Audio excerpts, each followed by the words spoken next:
মধ্যপ্রাচ্যের বর্তমান পরিস্থিতির কারণে আকাশপথে চলাচলে বিঘ্ন ঘটছে। এই সংকটময় সময়ে যাত্রীদের সুবিধার্থে মাস্কাট থেকে অতিরিক্ত ফ্লাইট পরিচালনার ঘোষণা দিয়েছে ওমান এয়ার। মূলত আঞ্চলিক আকাশসীমা বন্ধ থাকার কারণে যেসব যাত্রী ভোগান্তিতে পড়েছেন, মাস্কাট হয়ে তাদের নিরবচ্ছিন্ন যাতায়াত নিশ্চিত করতেই এ উদ্যোগ নেওয়া হয়েছে। সংযুক্ত আরব আমিরাত ও ওমানের স্থলসীমান্ত দিয়ে আসা যাত্রীরা এখন খুব সহজেই তাদের পরবর্তী গন্তব্যের টিকিট কাটতে পারবেন। এ সুবিধা নিশ্চিত করতে আল খাতম, হাফিদ, আল ওয়াজাজা এবং খাতমাত মালাহা সীমান্তে বিশেষ অনুমোদিত ট্রাভেল সার্ভিস চ্যানেল চালু করা হয়েছে। এছাড়া ওমান এয়ারের অফিসিয়াল ওয়েবসাইট ও মোবাইল অ্যাপের মাধ্যমেও টিকিট বুকিংয়ের সুযোগ থাকছে। একই সঙ্গে আরেক উড়োজাহাজ সংস্থা সালাম এয়ারও গদুবার সঙ্গে যৌথভাবে এই প্রধান সীমান্তগুলোয় বিশেষ টিকিট বিক্রি সেবা চালু করেছে।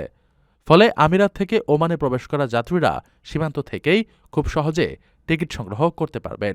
এরপর মাস্কাট হয়ে সালাম এয়ারের বিভিন্ন আঞ্চলিক ও আন্তর্জাতিক গন্তব্যে তারা নিজেদের যাত্রা অব্যাহত রাখতে পারবেন। রমজানের প্রতিটি মুহূর্ত অমূল্য। লাইনে দাঁড়িয়ে ইবাদতের সময় নষ্ট করবেন কেন?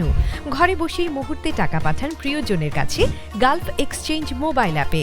দ্রুত ও নিরাপদে টাকা পাঠান বিকাশ ও ব্যাংক অ্যাকাউন্টে। এই রমজানের সময় দিন ইবাদতে, টাকা পাঠান গালফ এক্সচেঞ্জ মোবাইল অ্যাপে। গালফ এক্সচেঞ্জ, বাংলাদেশিদের প্রিয় এক্সচেঞ্জ।